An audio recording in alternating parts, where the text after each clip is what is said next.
अस्सलाम वालेकुम। बिस्मिल्लाहिर्रहमानिर्रहीम। अल्लाह के नाम से जो बड़ा मेहरबान और निहायत रहम करने वाला है। प्यारे दोस्तों, ऐसे ही सच्चे और दिलचस्प वाक़यात सुनने के लिए हमारे चैनल को सब्सक्राइब करें। प्यारे दोस्तों, आज हम पेश करने जा रहे हैं हुजूर सैयदना गौस आजम और एक अल्लाह वाले का ऐसा वाक़या जिसे सुनकर यकीनन आप हैरत में पड़ जाएंगे। प्यारे दोस्तों, आखिर कैसे वो अल्लाह वाला एक खूबसूरत ईसाई लड़की के इश्क में मुब्तला हो गया, फिर वो किस तरह उस खूबसूरत लड़की से शादी करने के लिए ईसाई बनने जा रहा था। प्यारे दोस्तों, यह सारा वाक़या समझने के लिए वीडियो को आखिर तक जरूर देखिएगा। प्यारे दोस्तों, बड़े सगीर पाक हिंद में जितने भी औलिया इकराम रहे, उन सब ने हुजूर सैयदना गौस आजम को दिल से माना और कहा कि आप बलियों के सरदार हैं। तो उस वक्त एक बहुत ही बड़े आलिम दीन और हाफिज कुरान जिनके पास इल्म के खजाने थे, जिनके बहुत से मुरीद थे, सागिर थे और उनको बहुत मानने वाले थे, उनसे मोहब्बत करने वाले थे, बजाय उसके कि वो खुश होते और दिल से तस्लीम करते पीरानी पीर दस्तगीर रहमतुल्लाह अलैह को। लेकिन वो खुश नहीं हुए बल्कि नाखुशगवारी का मुजाहरा किया और निहायत ही खराब लहजे में उन्होंने अपने शागिर्द के दरमियान बैठकर बहुत ही बुलंद आवाज से यह बात कही कि मैं इस बात को नहीं मानता हूं कि सरकार गौस आजम बलियों के सरदार हैं। बेशक तमाम औलिया इकराम मानते हैं तो मानते रहें, सरकार गौस आजम को मैं नहीं मानता।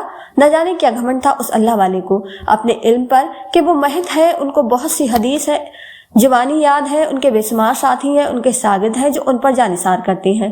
तकब्बुल आ गया था उस अल्लाह वाले के दिल में, उस आलिम दीन के दिल में। अब यह बात पहुंची हुजूर गौस आजम रहमतुल्लाह अलैह के पास। आप रहमतुल्लाह अलैह ने यह बात समाप्त की तो आपने क्या फरमाया? आपने निहायत ही मुस्कुराहट के साथ फरमाया, कोई बात नहीं, वो मुझे मानते हैं या नहीं मानते, यह उनका और अल्लाह पाक का मामला है, अल्लाह ताला उनका भला करे। लेकिन हालात ने फौरन ही करवट बदली। अब उस अल्लाह वाले को क्या सिला मिल रहा था? प्यारे दोस्तों, एक दिन वो अल्लाह वाले तबलीग दीन के लिए अपने सागिर्द, अपने मुरीद के साथ दूर सफर पर रवाना हुए। चलते चलते तबलीग दीन करते करते लोगों को समझाते समझाते वो एक ऐसी जगह से गुजरे। वो जगह, वो इलाका बहुत ही खूबसूरत था, लेकिन वो गैर मुस्लिम का इलाका था। अल्लाह वाले ने एक दरख्त के नीचे थोड़ी देर आराम किया, फिर वो सब वहां से उठे और सफर शुरू किया। जैसे ही थोड़ा आगे चले, फिर अचानक अल्लाह वाले की नजर एक निहायत ही खूबसूरत ईसाई लड़की पर पड़ गई। वो जो अल्लाह वाले किसी लड़की पर नजर पड़ते ही नजर फेर लेते थे, वो सब मुरीद से बेनियाज होकर उस ईसाई खूबसूरत लड़की को देखे ही जा रहे थे और उनको यह भी एहसास न रहा कि मेरे मुरीद और मेरे सागिर भी मेरे साथ हैं। बस अल्लाह वाले बुत बनकर उस खूबसूरत लड़की पर नजरें टिकाए हुए थे। उनको न दुनिया की खबर रही और न आखिरत की फिक्र रही, बस अपने इश्क में मुब्तला और सख्ते के आलम में खड़े रहे। तो एक मुरीद खास को बड़ी ही बेचैनी हुई। कुछ देर तो वो खामोश रहा कि बेअदबी ना हो जाए, लेकिन फिर जब आप उस जगह से ना हिले तो वो आप को हिलाकर कहने लगा कि हुजूर काबिल एहतराम है आप हमारे लिए, लेकिन यह आप क्या कर रहे हैं? आगे चलिए, आगे बढ़ना है, सफर बहुत ही लंबा है और रात होने वाली है। मुरीद की बात पर वो होश में आए और कहा कि मैं तो यहीं पर रहूंगा, मैं यहाँ से हरगिज हरगिज नहीं जाऊंगा। अब तो मेरा दिल, मेरा दिमाग सब कुछ यहीं पर है। सब मुरीद में हलचल मच गई कि मुर्शिद ये क्या कह रहे हैं। फिर उन्होंने गजबनाक निगाहों से सब मुरीद को देखा और कहा, तुम लोग यहाँ खड़े क्या कर रहे हो? चले जाओ यहाँ से और हरगिज यहाँ पर लौटकर नहीं आना। वो डर गए और वहां से उसी वक्त रुखसत अख्तियार की कि मुर्शिद बहुत ही गैज और गजब में है, और सब मुरीद वहां से वापस चले गए। फिर वो अल्लाह वाले उधर उस दरख्त के नीचे ही बैठ गए और उस लड़की को दिन रात देखते रहे, दीवानों की तरह देखते रहे, क्योंकि वो घर से बाहर जानवरों को चारा देने आती थी, उनकी सफाई वगैरह करने आती थी और ये अल्लाह वाले उनकी तरफ देखते रहते थे। दिन यूं गुजरते रहे, उनको इबादत का भी होश न रहा। वो जो हरदम तहज्जुद पढ़ने वाले, नफिल नमाज पढ़ने वाले, कोई वक्त ऐसा नहीं कि जिक्र ना किया हो, वो सब कुछ भूल गए। अल्लाह ताला ने जहन से सब कुछ निकाल दिया और दीवाने बने एक दरख्त से टेक लगाए उस लड़की को देखते रहते थे। जहां जहां वो जाती, वो अपनी नजरें वहां वहां लेकर जाते। वो उस लड़की को देखकर अपनी आंखों को सुकून पहुंचाते थे। वो लड़की भी अब समझ गई थी कि यह बंदा मेरी तरफ देखता है। फिर उस लड़की ने सोचा कि पूछूं तो सही इस बंदे से कि आखिर मामला क्या है, यही मेरी तरफ क्यों देखता है। फिर एक दिन वो लड़की उनके पास आई और कहा कि आप इस बस्ती में न लगते हैं, मैं बहुत दिनों से देख रही हूँ कि आप मुझे देखते रहते हैं। आखिर ऐसी क्या बात है मुझ में जो आप अपनी नजरें मुझसे हटाते ही नहीं? तो वो कहने लगे, जब से तुम्हें देखा है मैं तो अपने होश से बेगाना हो गया हूँ। मैं तो यहाँ से गुजर रहा था, मुझे क्या खबर थी मेरी मंजिल यही है। मैं तो अपना दीन ईमान सब कुछ भूल चुका हूँ। मेरा सब कुछ तुम ही हो, तुम जो कहो तो तुम्हारे लिए अपनी जान निसार कर दूं। मैं तुम्हारे लिए सब कुछ करने के लिए तैयार हूँ, तुम बस एक इशारा करो। वो लड़की बहुत ही खुश हुई, इसलिए कि उसका कोई ऐसा दीवाना है जो उसके इशारों पर नाचेगा और वो जो भी हुक्म करेगी उस हुक्म पर लब्बैक कहेगा। फिर वो लड़की उस अल्लाह वाले से काम लेती, वो उसके जानवरों को उठाते और उनकी खिदमत करते रहते। उस लड़की का हाथ बटाते उस लड़की को बहुत आराम मिल गया था। पहले वो सारे काम अकेले करती थी, जानवरों को चराना, उनकी खिदमत करना, उनकी सफाई करना। अब यह सारे काम वो आलमे दीन कर रहे थे। वो अपने आप से बेगाने हो गए थे, उनको उस लड़की के सिवा कुछ भी नजर नहीं आ रहा था।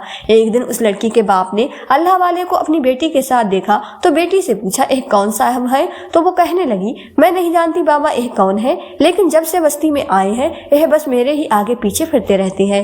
लेकिन बाबा इन्होंने मेरे काम को आधा कर दिया है। ऐसा इश्क मैंने आज तक नहीं देखा, इतनी मोहब्बत करने वाला इंसान मैंने आज तक नहीं देखा। उस लड़की के बाप ने यह बात सुनी तो उसके जहन में एक बहुत ही बड़ी तरकीब आई, यानी उसने सोचा कि अच्छी बात है, एक मुफ्त का गुलाम तो मिल गया है, नौकर मिल गया है, ऐसा नौकर जो पैसे भी नहीं लेता, यानी उजरत भी नहीं लेता, बगैर उजरत के सारे काम कर रहा है। मेरी बेटी भी थक जाती है दिन भर के कामों से, जानवरों को चराना हो या उनका ख्याल रखना हो। यह आदमी बिना थके हुए सारे काम करते चले जा रहा है। क्यों ना इस दीवाने की शादी अपनी बेटी से करा दूं, मेरी बेटी भी उसके साथ खुश है और मेरा ख्याल यह है कि यह मेरी बेटी से शादी कर ही लेगा, क्योंकि यह मेरी बेटी का आशिक जो है, उसके इश्क में पागल जो हुआ है। फिर उसने अपनी बेटी से पूछा कि क्या तुम इस बंदे से शादी करोगी, क्योंकि तुम्हारा ना तो कोई भाई है और ना ही कोई बहन है जो काम में तेरा हाथ बटाए, और मैं भी अब जैफ हूँ, मुझसे भी अब काम नहीं होता, यह बंदा हमारा सारा काम करेगा और तुझे भी आराम मिल जाएगा। फिर उस लड़की ने उस अल्लाह वाले से शादी करने के लिए हामी भर ली। फिर उस लड़की का बाप अल्लाह वाले के पास आया और कहा, मेरी बेटी कह रही है कि आप उससे बहुत ही मोहब्बत करते हैं, अगर आप मेरी बेटी से इतनी ही मोहब्बत करते हैं तो क्या आप उससे शादी करने के लिए राजी होंगे? प्यारे दोस्तों, एक अंधा क्या चाहेगा दो आंखें, वो तो यही चाहते थे। वो भूल चुके थे कि वो खुद क्या है। वो एक मुसलमान और वो लड़की ईसाई। एक मुसलमान की ईसाई से शादी कैसे हो सकती है और निकाह कैसे हो सकता है? फिर लड़की का बाप उस अल्लाह वाले को कहने लगा, लेकिन आपको मेरी बहुत सी शर्तें पूरी करनी होंगी। वो अल्लाह वाले तो हराम और हलाल में फर्क ही भूल चुके थे।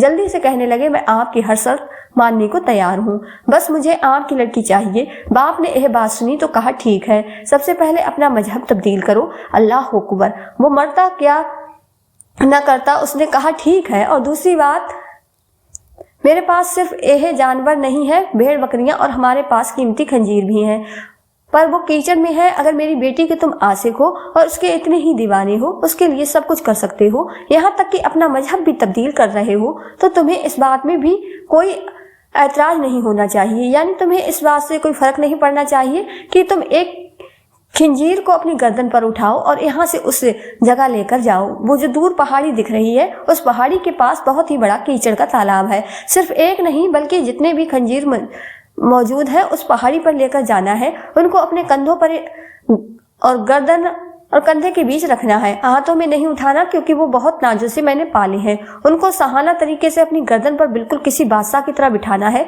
जिस तरह एक बादशाह सवार होता है सवारी पर, और जाकर उस कीचड़ में डालना है। वो लड़की उस अल्लाह वाले को मिल रही थी और क्या चाहिए था?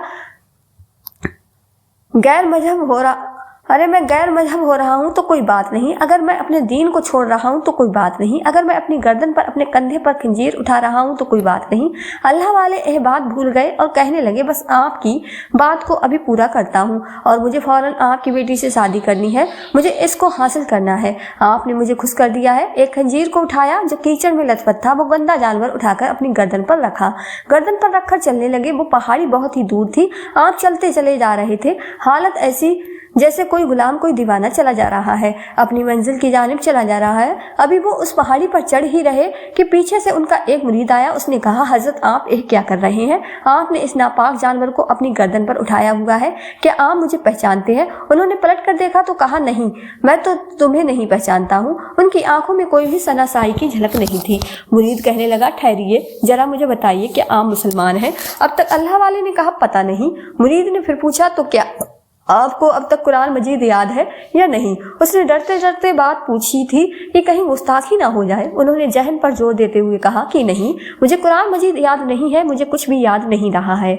हाँ, बस एक सूरत याद है। कौन सी सूरत? वो है कुल हुवल्लाहु अहद। मुकम्मल सूरत पढ़ी। मुरीद की आंखों में आंसू आ गए। आंसू क्यों आए? کہ جو کبھی اپنے وقت کے بہترین حافظ قرآن عالم دین، اپنے دور کے بہترین مہندسوں میں جن کا شمار ہوتا تھا، ہر مسئلے پر بحث کرنے والے لوگوں کو دلال کے ساتھ دلیل کے ساتھ اسلام کی طرف لانے والے تمام لوگ، ان کے علم سے فیض یاب، ان کے ہزاروں شاگرد، ہر کوئی اس سے محبت کرتا، لیکن اس ہستی کو صرف آج 4 آیتیں یاد ہیں۔ اللہ اکبر۔ کسی لڑکی کے عشق میں جو چلے تھے اپنا دین چھوڑنے کے لیے، جو ہو رہے تھے، عیسائی جو شرک کر رہے تھے، ان کو اللہ تعالیٰ نے صرف یاد رکھنے کے لیے دی۔ تو ایک ہی صورت، وہ مرید چپ چاپ اپنے مرشد کو دیکھتے رہے، پھر وہ مرید وہاں سے واپس آ گئے، پھر ان کے وہ مرید غوث اعظم کی خدمت میں آئے اور بعد سلام مرید نے کہا، حضور میرے مرشد سے بہت ہی بڑی غلطی ہو گئی ہے جو انہوں نے آپ کے لیے ایسے الفاظ کہے تھے۔ پھر اس مرید نے اپنے مرشد کا سارا حال سرکار غوث اعظم کو سنا دیا۔ حضور غوث اعظم رحمۃ اللہ علیہ بڑی شفقت سے مسکراہٹ کے ساتھ اس مرید کو دیکھنے لگے اور آپ نے فرمایا، لیکن میرے دل میں تو ان کے لیے کوئی بھی میل نہیں ہے، میں تو ایسا کچھ بھی سوچ نہیں رہا، نہ ہی میں نے بد دعا کی ہے، جو کچھ ہوا اللہ کی طرف سے ہوا ہے۔ تو ان کے مرید نے کہا، حضور غوث اعظم رحمۃ اللہ علیہ تو آپ اللہ تعالیٰ سے دعا کیجئے نا، اللہ تعالیٰ آپ کی بات کو نہیں ٹالتا، آپ تو اس کے پیارے ہیں۔ حضور غوث اعظم نے مرید کے آنکھیں آنسو دیکھے تو آپ بھی تڑپ گئے، وہ جاروں قطار رو رہا تھا اور کہہ رہا تھا، بس بہت ہو گئی، ان کے کیے کی سزا مل گئی ہے، جنہوں نے آپ کی بات کو نہ سمجھا، آپ کے کلام کو نہ سمجھا، آپ کے رتبے کو نہیں مانا۔ آج دیکھیے اسی گردن پر خنجیر ہے، کیچڑ سے بھرا ہوا ناپاک جانور جو گندگی کھاتا ہے وہ ان کی گردن پر ہے۔ حضور آپ اپنے رب سے دعا کیجئے، وہ آپ کی بات کو کبھی نہیں ٹالے گا۔ حضور غوث اعظم رحمۃ اللہ علیہ نے جب اس کا دل تڑپتا دیکھا تو اللہ تعالیٰ کے حضور ہاتھ پھیلا دیے کہ اے میرے رب، اے مشکل کشا، تو سننے والا ہے، تو مالک کل ہے، تیری ہی عطا سے تیرے بندے کسی رتبے پر پہنچتے ہیں، تو نے ہی یہ رتبہ یہ منصب دیا ہے۔ یا اللہ، کبھی میں نے اس بات پر غرور نہیں کیا، لیکن اس کو اب سزا مل چکی ہے، یا اللہ اس کو اس کی اصلی حالت میں لوٹا دے۔ یہ آپ نے دعا کی، جب دعا کی آپ نے تو عرش تک آپ کی دعا پہنچی، اور اللہ تعالیٰ اپنے محبوب کی بات کو نہیں ٹال سکتا۔ محبوب سبحانی نے دعا کی تو اللہ تعالیٰ نے دعا کو قبول کیا، اور اسی وقت جب وہ عالم دین خنجیر کو اپنی گردن پر اٹھائے پہاڑی کی طرف جا رہے تھے، وہ اسی وقت ہوش میں آئے اور دیکھا ایک ناپاک گندا جانور گردن پر موجود ہے۔ اس کو جھٹ سے نیچے رکھا۔ یہ کیا ہو گیا؟ یہ میرا حال کیسے ہوا؟ میں کہاں ہوں؟ اس لڑکی کی طرف نظر گئی تو نظریں فوراً پھیر لی، کیونکہ اب تو عشق حقیقت کی آڑ میں آ چکا تھا۔ جب عشق حقیقی دل میں آیا تو سارا قرآن جو چھین لیا گیا تھا وہ واپس سینے میں آیا۔ فوراً کلمہ طیبہ پڑھا، فوراً سورہ اخلاص پڑھی، جلدی سے ساری آیتیں دہرائیں، اپنے آپ کو پاک کیا۔ جب پاک صاف ہو گئے، غسل کر لیا، اس لڑکی کی طرف دیکھے بنا وہ دوڑتے ہوئے حضور غوث پاک رحمۃ اللہ علیہ کی خانقاہ کی طرف آ گئے، اپنے گھر کی جانب نہیں بلکہ حضور غوث اعظم رحمۃ اللہ علیہ کے دربار میں، اور آپ کے پاس آ کر نہایتی ادب کے ساتھ معافی مانگتے ہوئے گڑ گڑا کر روتے ہوئے کہنے لگے، حضور میں نے آپ کو کچھ نہیں سمجھا، آپ کو نہیں مانا، آپ کی بات کو نہیں مانا، میں کون ہوتا ہوں آپ کی شان کو جھٹلانے والا؟ دیکھیے اپنے گھمنڈ، اپنے غرور کی وجہ سے آسمان سے زمین پر گرا ہوں، اور ایسے گرا ہوں کہ زمین کا کیڑا بھی مجھ پر تھوک کرے۔ میں نے بلیوں کے سردار کو نہیں مانا، بے شک آپ بلیوں کے سردار ہیں، یہ بات میں مانتا ہوں، بے شک اللہ تعالیٰ نے آپ کو بہت ہی بڑا عطا کیا ہے، آپ کا علم، آپ کی قابلیت، آپ کا منصب، آپ کا رتبہ، آپ کی شان، آپ کا کردار، آپ کی عبادت ہم سب سے کہیں زیادہ ہے۔ حضور غوث اعظم رحمۃ اللہ علیہ، اگر آپ کی کرامات کا ذکر کیا جائے تو بات یہاں پر ختم نہیں ہوتی، بلکہ آپ کی شان تو ایسی ہے کہ اللہ تعالیٰ نے آپ کو علم ہی علم عطا کیا۔ آپ جس مجلس میں اور جس محفل میں بیٹھتے ہیں، آپ کے کلام کو 700 کا مجمع سنتا ہے، اور ہر کوئی اپنے آپ کو پاک اور صاف کر کے وہاں سے اٹھتا ہے۔ سبحان اللہ۔ اللہ تعالیٰ سے دعا ہے کہ اللہ تعالیٰ ہمیں عالم دین کی قدر کرنے اور ان کی عزت کرنے کی توفیق عطا فرمائے، آمین ثم آمین۔ پیارے دوستو، یہ تھی ہماری آج کی ویڈیو پسند آئی ہو تو زیادہ سے زیادہ شیئر لائک ضرور کیجیے گا، اور آپ نے ہمارے چینل اقرا وائس آفیشیل 786 کو سبسکرائب نہیں کیا ہے تو ہمارے چینل کو سبسکرائب کر لیں، جس سے آپ کو آنے والی ویڈیو کا نوٹیفیکیشن ملتا رہے۔ ملتے ہیں ایک نئی ویڈیو کے ساتھ، دعاؤں میں ہمیشہ یاد رکھیں۔ اللہ حافظ۔